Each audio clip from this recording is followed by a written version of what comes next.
queremos agradecerles su disposición, su tiempo. Como conversamos la semana pasada, esta actividad es parte de una serie de lives que estamos haciendo desde el Observatorio de Derechos de Propiedad de SEDICE Libertad, en donde queremos conversar con sectores de la vida nacional, sectores productivos de la vida nacional. La semana pasada tuvimos a Luis Francisco Cabezas, director de Convite, y conversamos sobre la situación de los derechos de propiedad de los adultos mayores. En esta oportunidad contamos con el señor Teodoro Bellerín, que es el dirigente de la Cámara de Comercio del Estado Nueva Esparta.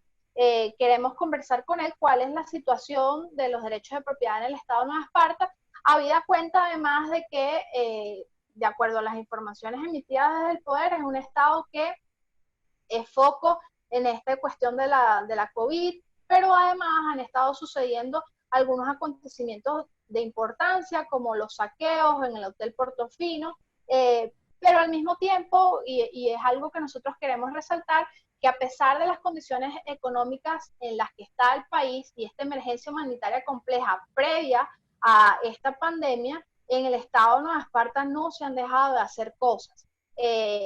Y eso habla de la voluntad férrea, de la voluntad firme del aparato productivo nacional, así sea muy mermado y muy disminuido, de continuar con las actividades y de seguir adelante.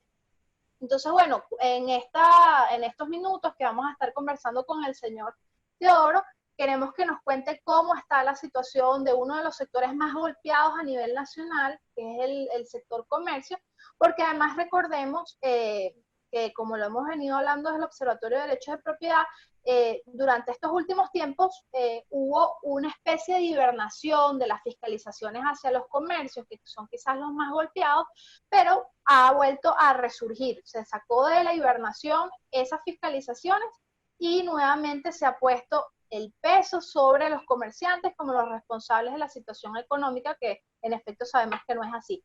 Muchas gracias, señor Teodoro, por acompañarnos y bueno, coméntenos cómo está la situación actualmente en el Estado de Nueva Esparta.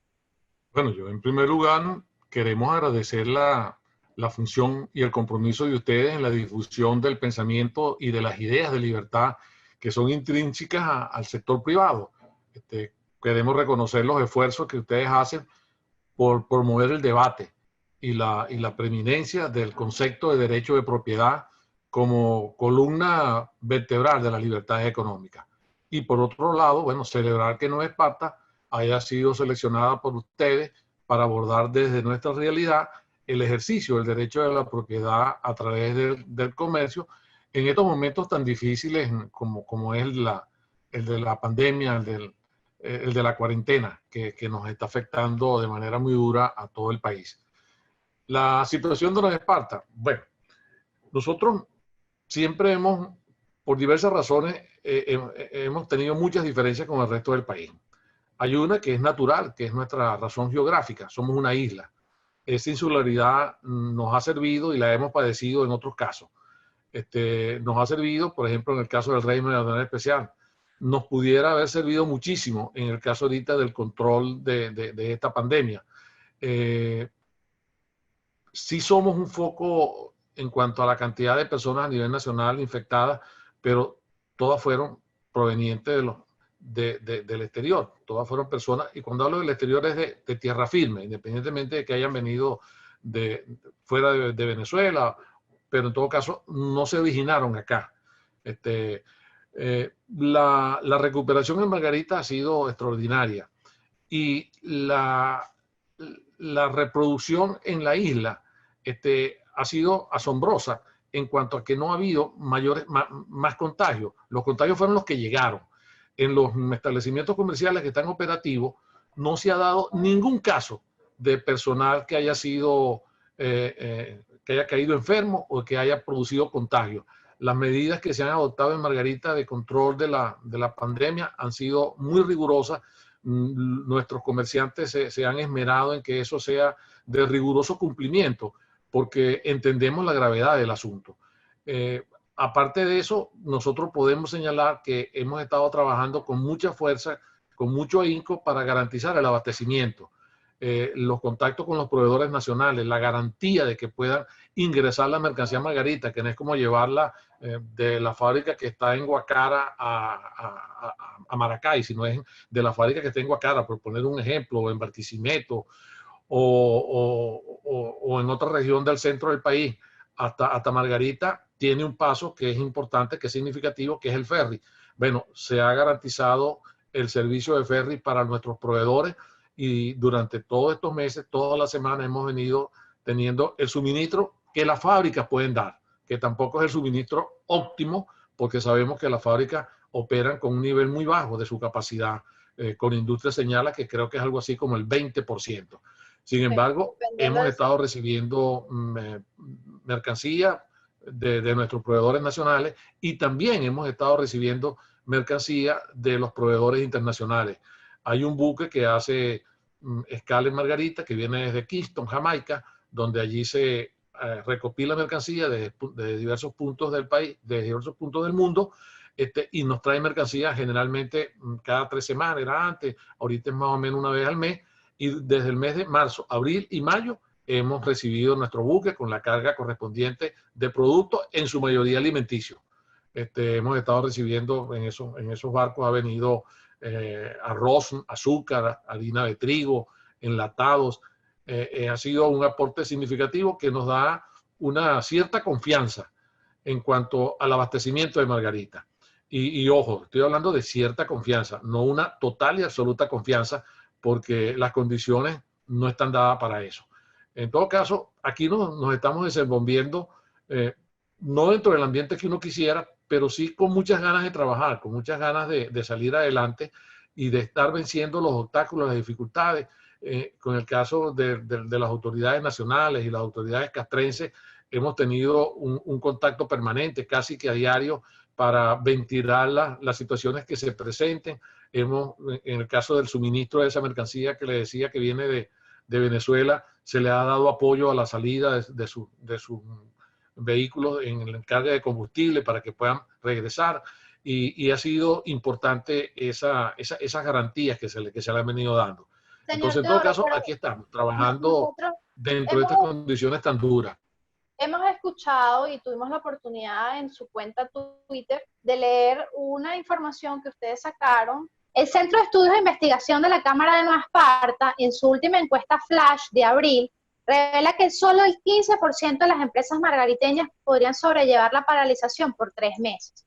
Además, aseguran que el 71% de las empresas está operando sin contar con el recurso de ese salvoconducto tan famoso para abastecerse de combustible, y el análisis derivado de eso es que lo que denota el compromiso irrestricto y el empeño del sector privado para llevar a cabo su producción.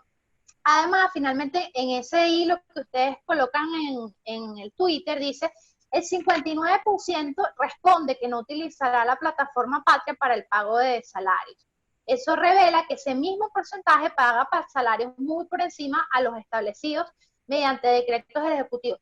Esos 3 datos son súper importantes porque de lo que habla es que por muy mermado que esté el aparato productivo nacional, y en el caso concreto del Estado de Nueva Esparta, hay un sector privado comprometido para seguir generando en la medida de sus posibilidades bienestar, porque además no es solo para mantener abierto el negocio, sino para mantener a las personas que están empleadas, a las personas y a esas familias que dependen económicamente de ese negocio. Cuéntenos, por favor, un poquito sobre estos datos de la encuesta Flash. Bueno, los más importantes son esos que están allí, ¿no? Los otros tenían que ver con otras condiciones del ambiente en este mes. Cuando hablábamos de los 90 días, eran los 90 días que ya van contando 60, pues nos quedan 30. Ese porcentaje pequeño que no va a poder seguir pagando salarios, que no está en capacidad de seguir pagando salarios, es a partir que cuando termine este mes de junio, que va a comenzar pronto. No, que va a comenzar pronto, no, que cuando termine mayo, perdón, cuando termine mayo. Sí, aquí lo que se revela es un poco lo que hemos venido señalando y que ustedes lo están reconociendo también. Es un empresariado que está dispuesto a afrontar riesgos. Es un empresario. El empresario es aquel que asume riesgo, es aquel que está dispuesto a jugársela. No es aquel que solamente hace la inversión si siente que está protegido al 100%. Yo les señalaba el hecho de las dos supermercados nuevos que se han abierto.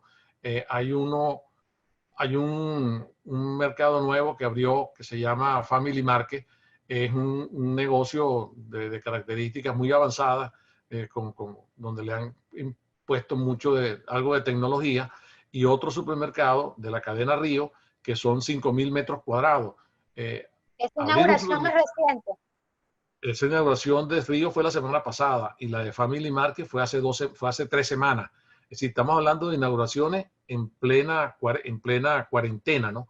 Porque ya se venían desarrollando la construcción, la puesta en marcha de estos establecimientos, y lo lógico era, bueno, que se echaran a andar. Eso significa, bueno, la confianza que hay en el futuro de Nueva Esparta y el empeño que en Margarita se le ponen a las cosas. La operatividad de las embarcaciones que nos traen la mercancía a la isla. Bueno, es empresa privada, es Naviarca, Navibus y un ferry muy pequeño de carga de Conferry, de una empresa que llegó a manejar el 75% de la movilización a Margarita, tanto de personas como de carga. Bueno, además, para recordar a las personas que, bueno, porque han pasado tantas cosas en medio de estos 20 años, que Conferry es una empresa que fue tomada desde el poder, y era una empresa privada que conectaba a la isla con tierra firme, y al contrario, y usted podía ir en cualquier momento y esperar que, con toda la facilidad del mundo, tener acceso a, bueno, ir a la isla y regresarse de la isla a tierra firme. Bueno, dentro de eso, el derecho a la propiedad, nosotros fuimos víctimas de 2 confiscaciones muy duras, muy importantes. Uno dice, bueno, pero dos y dos no son tantas. Bueno, para Margarita tienen una importancia capital, porque una fue, tal como le hemos venido señalando, la empresa de ferry. Una empresa que fue hecha, oye, piano a piano, pulmón a pulmón, por empresarios margariteños desde hace muchísimos años. Y que tenía era lo que nos había permitido a nosotros ser lo que somos. Margarita es lo que es hoy ahorita por los ferries. Si los ferries no se hubiesen instalado, no tuviésemos la Margarita que hoy tenemos. Y los ferries siempre fueron de iniciativa privada, siempre fueron. Entonces, confiscan los ferries y llegan al estado de deterioro que están hoy, donde solamente lo que hay operativo es un lanchón pequeño, muy pequeño, que trabaja cuando puede, una vez a la semana, solamente para carga. El resto es empresa privada, pero la otra confiscación fue el Hotel Hilton, que era un hotel muy grande, distintivo porque lo operaba una cadena global, como lo es Hilton, con unos estándares de calidad muy importantes. Era el hotel que tenía una de las mejores condiciones para hacer convenciones por sus instalaciones, y una capacidad también de habitaciones bastante grande, muy grande. Yo diría que era el segundo hotel de la isla en cuanto a capacidad de habitaciones. Bueno, son 2 cosas emblemáticas para un estado turístico, el transporte marítimo y un hotel emblemático como lo fue el Hilton. Entonces, que se siga invirtiendo, que se siga creyendo en que Margarita va a salir adelante y que se tenga confianza acá, es para nosotros un hecho revelador, un hecho muy, muy importante, el cual denota pues la importancia que se le da a Margarita y a su gente. Pero además, considerando todo esto, que volvemos, el hecho de que Margarita sea una isla le confiere unas características y unas especificidades muy particulares. El tema del suministro de agua, el tema del suministro de gas, el suministro de la gasolina, todo eso se depende de tierra firme por completo. ¿Cómo ha estado operando el sector comercio a sabiendas de que el problema del suministro de los servicios públicos es nacional y nos atraviesa de forma diametral como país? Bueno, no apareció con la pandemia, no apareció ahorita en la cuarentena esas debilidades, las hemos tenido desde hace muchísimos años. El problema de la electricidad ha sido serio. En estos días se acrecentó. Habíamos estado en condiciones bastante normales hasta la semana pasada, Cuando hubo una sobrecarga, que también se dio a nivel nacional, se afectó una de los generadores en la planta Luisa Casa de Arismendi. Se está reparando, afortunadamente, pero nos afectó muchísimo. Pero ya el comercio en Margarita se había preparado, es decir, ya es difícil un comercio que no tenga su planta generadora de energía. En algunos casos, ya no de emergencia. Hay centros comerciales que tienen plantas de energía que pueden trabajar sin necesidad de depender de la que suministra el Estado, de la que suministra el gobierno. Además de eso, nosotros tuvimos una experiencia de privatización que fue bastante interesante. En el año 99 se privatiza lo que era aquí el Oriente y se constituyó una empresa que se llamó Seneca, fue comprada por una empresa norteamericana y estuvo muchos años operando e innovando en cuanto al mantenimiento, en cuanto a la instalación de equipo, y eso es lo que nos permitió durante muchos años seguir teniendo las bondades de esa privatización que hubo, ¿no?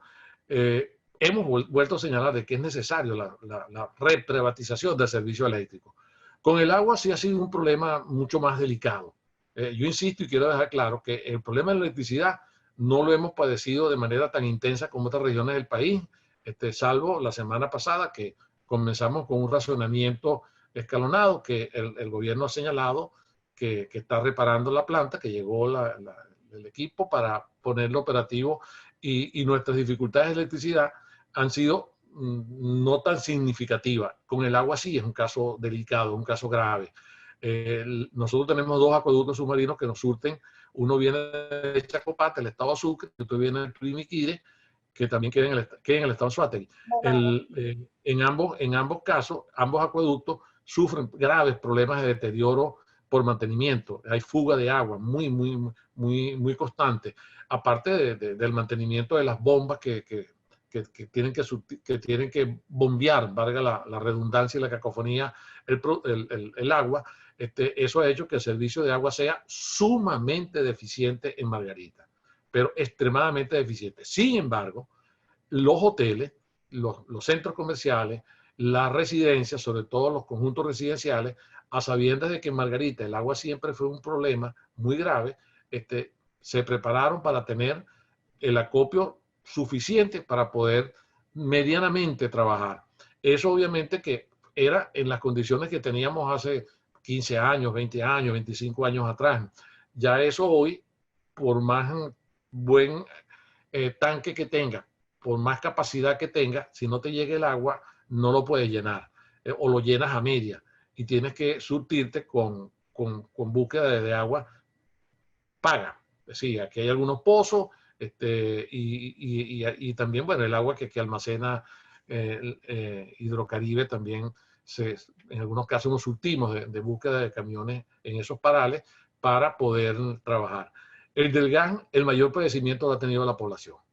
El gas, hemos tenido épocas en las cuales el suministro, el desabastecimiento ha sido muy serio, muy grave, y épocas en las cuales ha sido menos grave. Pero no era algo en lo cual estuvimos padeciendo. Aquí hubo empresas privadas que estuvieron dándonos la distribución del gas está en manos de empresas privadas. De manera confiable, sí. Hasta hace pocos años, la distribución del gas en Margarita era bastante confiable, era un suministro permanente, te lo llevaban a tu casa, te instalaban la bombona, así, con seguridad, que eso también es muy importante. Uno no le presta atención porque no hemos tenido tragedia, ¿no? Pero eso tiene unos protocolos, ahorita que se habla mucho de protocolos, el manejo del gas es delicado, o sea, es un combustible muy peligroso. Entonces, bueno, esas empresas te garantizaban unas instalaciones y unos recambios de tu bombona de manera segura, de manera confiable.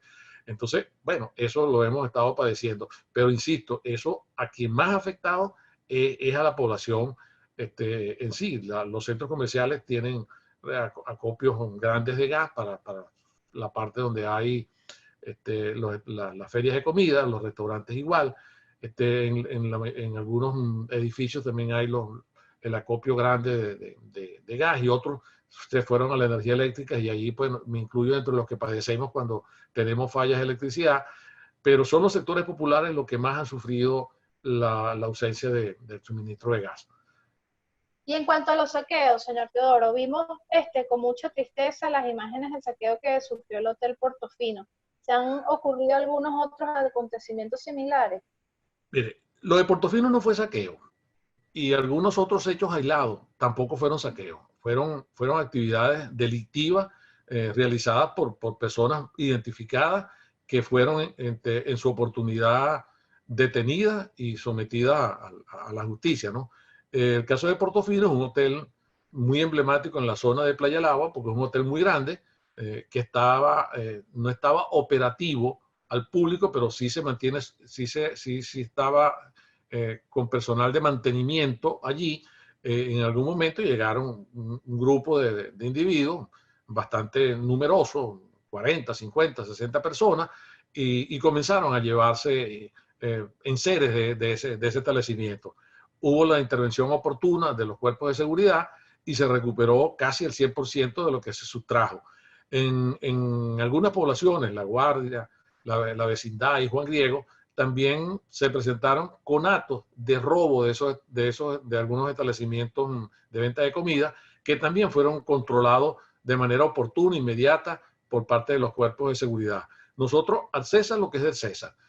Reconocemos que la parte de seguridad en la isla se ha garantizado, hemos tenido apoyo de las actividades de las autoridades castrenses y policiales, y las cosas no han pasado a mayores y esperemos que no pasen a mayores, aunque la situación social pues a veces lo asusta a uno, ¿no? Pero hay que tener confianza en que no va a pasar, y en el caso de que llegase a pasar, que Dios no lo quiera, esperemos que no pase. Vamos a estar muy confiados en que no pase. Mire, cuando uno revisa lo que está pasando en el resto del mundo, también para no solo quedarnos concentrados aquí en lo que pasa en el país, y cómo se ha estado trabajando de la mano el sector público con el sector privado, acometiendo todos esos planes de reactivación y priorizando cuáles son los sectores que se reactivarán primero y cuáles van a ser las etapas en las que eso van a ocurrir, uno se pregunta, bueno, ¿cuál es el acuerdo, si es que existe o no, con el sector público para que eso sea una realidad? Pero además también hemos visto que desde la Cámara hay una iniciativa que ustedes creo que han llamado Sinergia. Entonces, si nos puede conversar un poco sobre cuál es la iniciativa y qué la mueve, cuál es el objetivo de esta iniciativa. Bueno, muy interesante. Para nosotros ha sido de gran satisfacción poder colocar a sectores del comercio a que hagan sinergia en términos de poder intercambiar bienes y servicios que cada uno de ellos tiene y que necesita colocarlo, o que necesita quien le suministre algún servicio. Es la expresión de cómo podemos en estos momentos ayudarnos entre unos y otros para poder salir adelante. Hemos visto ya algunos acuerdos importantísimos, por ejemplo, en el caso de los delivery, y aquí hay un caso interesante que viene muy al pelo, ¿no? Ustedes saben que aquí, al ser una isla turística, hay lo que llamamos operadores turísticos. Los operadores turísticos cuentan, los más grandes, con flotas de vehículos para la búsqueda de los turistas en el aeropuerto y llevarlos a los hoteles. Ya hemos visto ya como a través de Sinergia, operadores turísticos han contactado a empresas de supermercados, abastos, mini markets, y les están haciendo su delivery a estas empresas. Eso ha sido algo importante. Empresas de contaduría pública. Acuérdense que una de las cosas que más nos está afectando son los impuestos, ¿no? Podemos estar en cuarentena, podemos estar el 80% de las empresas no operativas, pero los impuestos hay que pagarlos. En eso el Estado ha sido, el gobierno nacional y los gobiernos municipales han sido inflexibles. Entonces hay que pagar los impuestos.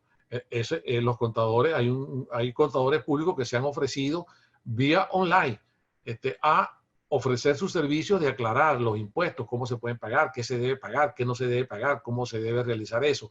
Entonces, le pongo dos ejemplos que son los que tengo más a la mano, pero están surgiendo muchas actividades a través de esta iniciativa, que es Sinergia, para desarrollar esto.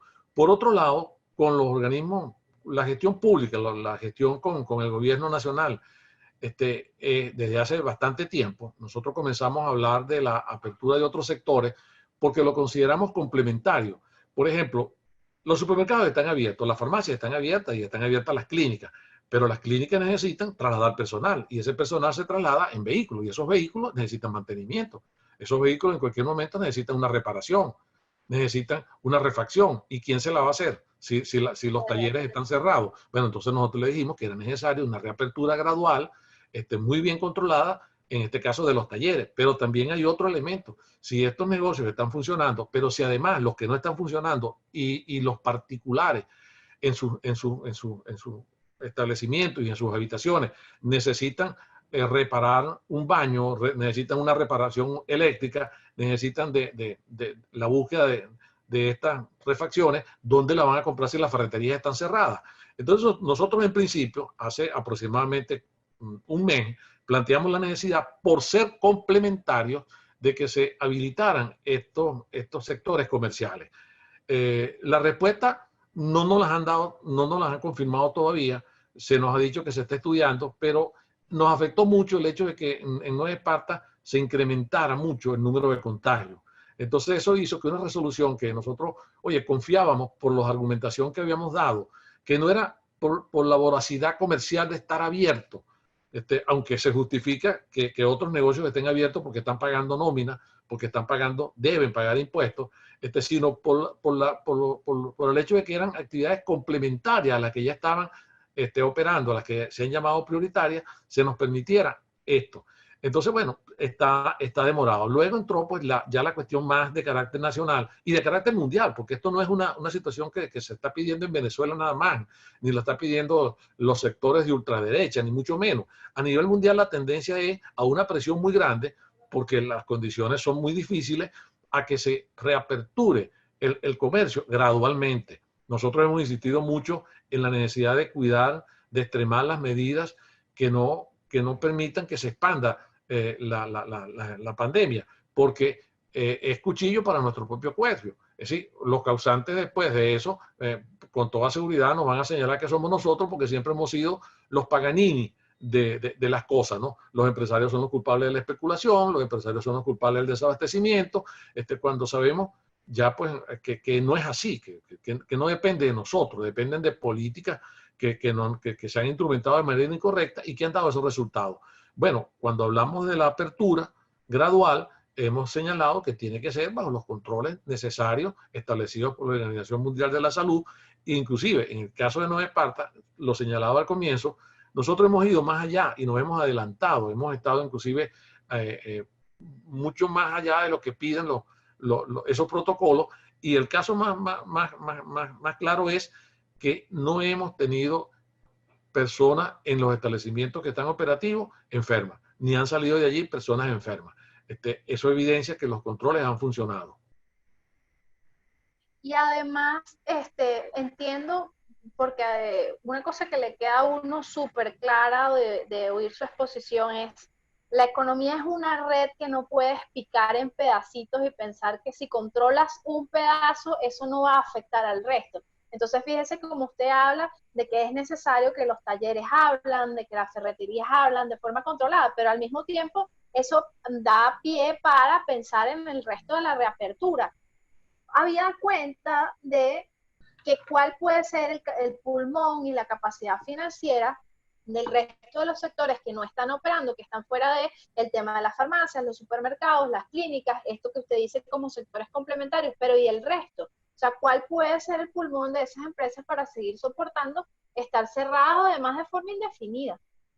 Sí, Ana María, el pulmón se está agotando, ¿no? El pulmón se está reduciendo, pero hay que también tomar en cuenta que no puede realizarse una apertura total, entendiendo que también hay una cuestión de crisis, tanto en la parte empresarial como en la parte de las personas, en la parte social. Hay personas que sus ingresos los tienen que buscar día a día y tienen que salir a buscarlo. No tienen otra fuente de ingresos, no son empleados de una empresa que les paga 15 y 30, sino que son lo que ellos consiguen en ese día a día.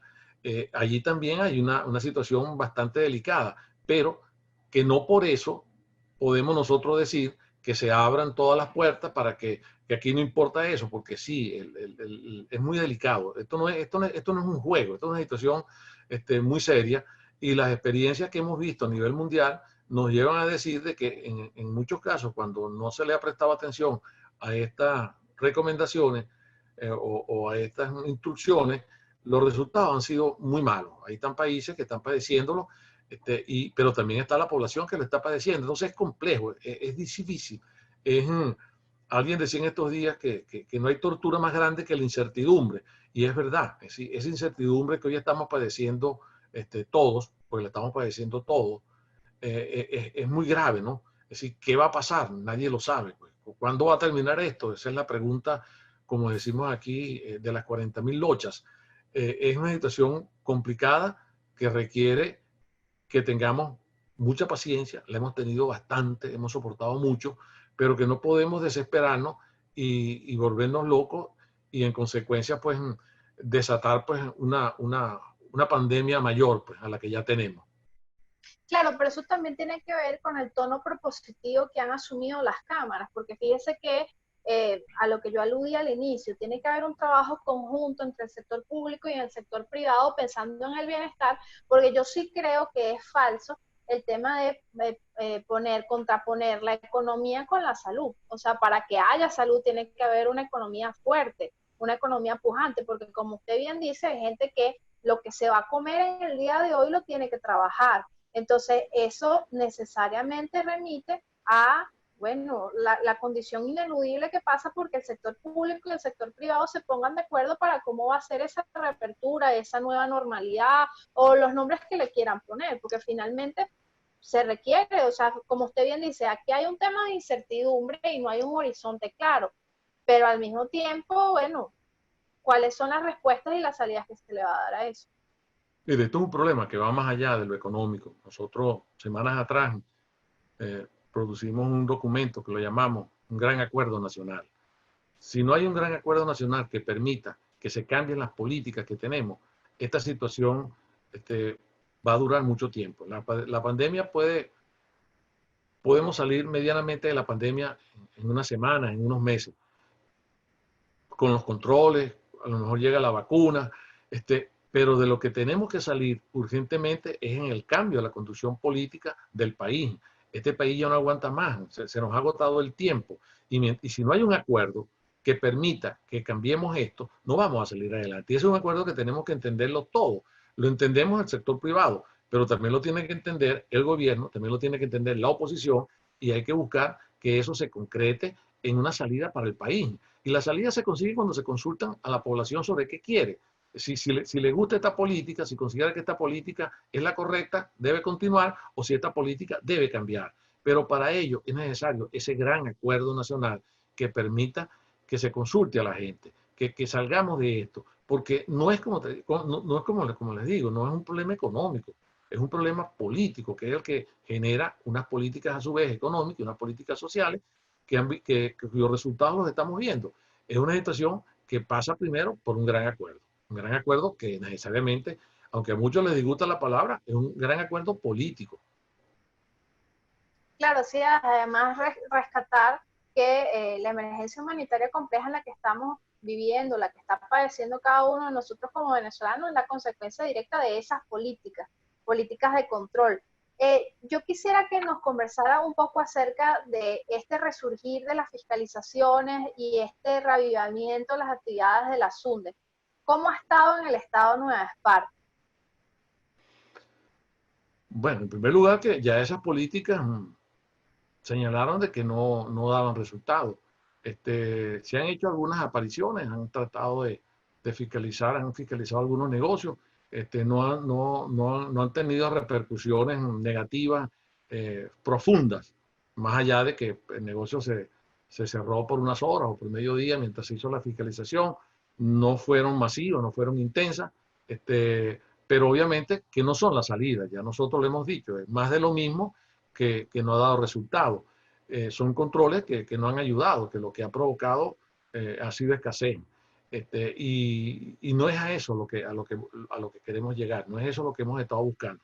Lo que hemos buscado es que, y se vio en especie de burbuja que hubo el año pasado, finales del año pasado, cuando se permitió el pago en divisa, cuando se permitió que los controles de precios no fuesen tan drásticos, sino que la gente, que los empresarios, que las fábricas pudieran fijar el precio en función de lo que era realmente su costo, y vimos cómo los anaqueles comenzaron a surtirse de nuevo y comenzó a haber competencia, comenzó a haber más productos, por ende más competencia y menos presión social. Que aumentaron los precios, sí, pero no hay nada que resulte más costoso que aquello que no hay. Y esos precios aumentaron en función de lo que era el comportamiento de la divisa a la cual teníamos que acceder para comprar los insumos.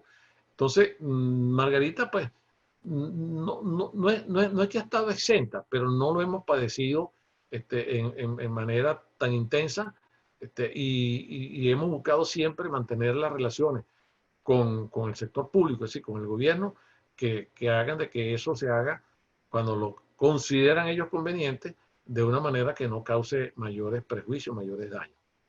Y nosotros desde el observatorio hemos monitoreado que hasta el momento, desde el inicio de la pandemia, se han realizado 31 fiscalizaciones y eso representa el total que tenemos de las fiscalizaciones contabilizadas en todo el territorio nacional, representa solo el 7% de lo que ha ocurrido en el país.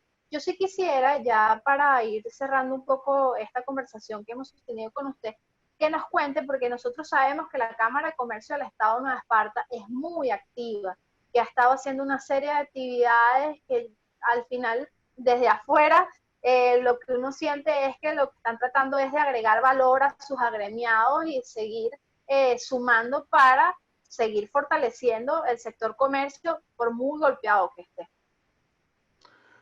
Sí, y seguimos en eso, en unas situaciones que no son fáciles, ¿no? Mantener, por ejemplo, el pago de nuestro personal ha sido una tarea ardua, difícil, porque prácticamente la hemos sufragado la junta directiva y algunas empresas que no tienen, que están operativas y que no tienen directores en la junta, ¿no? Pero del resto ha sido a nuestro propio músculo, ¿no? El músculo de muy pocas empresas, una junta directiva de 25 miembros, y hemos estado garantizando el pago de nuestro personal. Por eso también ese personal ha estado ayudándonos, colaborándonos, trabajando como un equipo para el conjunto de actividades que hemos hecho. Nosotros tenemos una estructura empresarial muy diversificada y muy importante, que va desde la hotelería, los servicios turísticos, los restaurantes, los bodegones, las tiendas. Tenemos excelentes centros comerciales y espacios de recreación de primer nivel. Es decir, nosotros lo que buscamos es que esto no se pierda. Margarita tiene una reputación a nivel nacional e internacional como destino turístico muy bien ganada. Las encuestas que hicimos de percepción del turista sobre Margarita en el año 2019 y en el año 2018 revelaron una valoración altísima, valoración positiva altísima sobre Margarita. Margarita tiene una reputación muy buena y no queremos que esa reputación se pierda.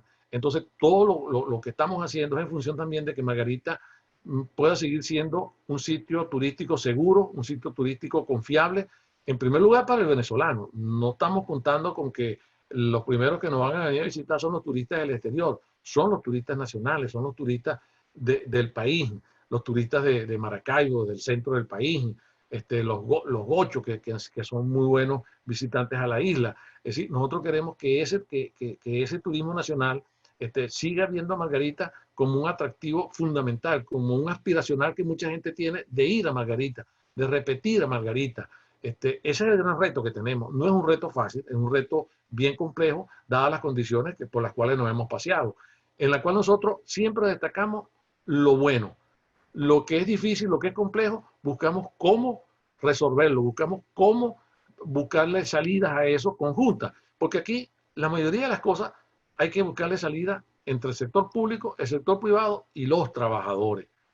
Es decir, aquí nos hemos olvidado de los trabajadores porque no accedemos a las conversaciones con ellos, porque no están bien organizados, porque la desinstitucionalización que vivió el país volvió triza las instituciones obreras, las agrupaciones obreras, los sindicatos, las confederaciones. Eso hay que volver a restituirlo y volver a tener una relación con los trabajadores buena, intensa, fructífera, porque el reto de reconstruir, no solamente Margarita, sino reconstruir el país, pasa por tener a los trabajadores también al lado de nosotros, empresarios, gobiernos, trabajadores, en función de sacar adelante un país que nos ha dado todo y que nos va a seguir dando más, y de eso estamos muy, muy confiados y muy seguros. Nosotros queremos darle inicio para esa reapertura de manera ordenada, progresiva y segura, y nos estamos preparando para eso. Nosotros señalamos de que esto es libertad. Hacer esto que nos estamos planteando es mantener el ejercicio de la propiedad privada con todas las dificultades y con todas las amenazas que en determinados momentos se nos presentan. Pero aquí está Margarita, siempre guapeando, siempre resistiendo. Qué bueno, señor Toro. Yo creo que una de las cosas que hay que aplaudir en este momento tan difícil del país es la actividad de las cámaras. Las cámaras, como usted acaba de decir, son un ejercicio de libertad, porque son ustedes haciendo el ejercicio de su libertad, agrupados para la defensa de su propiedad, agrupados para la defensa de las libertades económicas, para intentar agregar valores, generar prosperidad y tener un país diferente, que al final es todo lo que queremos. Queremos vivir una vida en bienestar, en donde se respeten nuestros derechos y entre ellos, bueno, el derecho de propiedad, porque al final es lo que siempre queremos recalcar desde el Observatorio de Derechos de Propiedad. La propiedad es una condición sine qua non para la libertad, porque permite que cada uno de nosotros desarrolle su proyecto de vida, porque tiene las condiciones materiales. En la medida en la que somos dependientes, somos más sujetos de control, como en el efecto lo hemos estado viendo. Pero Ana María, la propiedad de Margarita está tan arraigada que desde el siglo XV los indígenas fueron propietarios por real cédula que les dio el Reino de España de sus tierras. La comunidad indígena que aquí existieron, la comunidad indígena en Manzanillo, El Tirano, Pedro González, Los Cerritos, y la que sonó durante muchísimo tiempo con mucha fuerza, la del Poblado, fueron propietarios de su tierra con títulos otorgados por los reyes de España. Y eso se mantuvo, se respetó. Es decir, que el sentido de pertenencia, el sentido de propiedad en Margarita tiene antecedentes históricos. No nos lo ganamos por otra parte, no lo ganamos viendo televisión, por influencia de los canales, de los medios de comunicación, ni mucho menos. Está en nuestros ancestros de una manera muy arraigada. Es así, es así. Muchísimas gracias, señor Teodoro. Yo invito a la gente que nos está viendo y que nos va a ver en diferido también a que le sigan en sus redes sociales. Ustedes son muy activos tanto en el Twitter como en el Instagram. Y bueno, tienen ahora unas iniciativas maravillosas que ustedes han llamado Web Encuentros. Les invito a que los sintonicen y los vean porque es parte de esa condición irreductible del empresario venezolano, de seguir adelante con todo lo que puede en medio de las condiciones más adversas. Muchísimas gracias a ustedes. Y nuevamente agradecido a Ana María, agradecido a Sergice, un gran saludo a Rocío y a todo el personal. Aquí seguimos, siempre hemos contado con la colaboración de Sedice y aquí seguimos trabajando con mucha ayuda de ustedes, entre otros. Bueno, así seguimos. Nuestro aprecio y nuestro respeto para usted. Que estén bien, señor Teodoro. Hasta Gracias. luego. Hasta luego, pues.